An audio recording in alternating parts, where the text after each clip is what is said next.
මං හැමදාම ඉස්කෝලේ ගිය පාරක් වෙලා බං ලොකු අයියා. ඒ වගේ කරුම තමයි බං හිම්මල යන්නේ කියවන්නේ. දවසක් පාරක් වෙලා අපි ඔක්කොම 6 දෙනයි. කෙල්ල 4යි කොල්ල දෙන්නයි. කොල්ල දෙන්නට දෙනවා ලොකු සර් ලැට් බාල් දෙක. ගිහින් හොදන්න ලැට්. කෙල්ල 4 දෙනාම යන පන්තියට. මං ඇද්ද බං එකට අංචියේ. ඔබ හිතන්නේ හිම්මලයා ඔබ මහ ලොකු වැඩක් කරා කියලාද?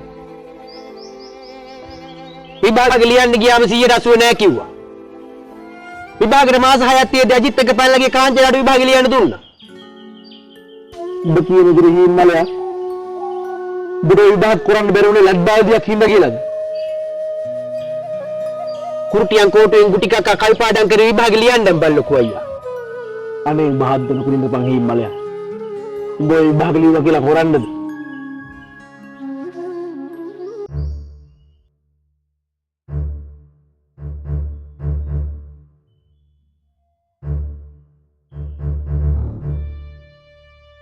මං විභාග ලියනවා බං ලොකු අයියා. එතකොට ඔය කාට කාටත් තේරෙයි මම මෝඩෙක් නෙමෙයි කියලා.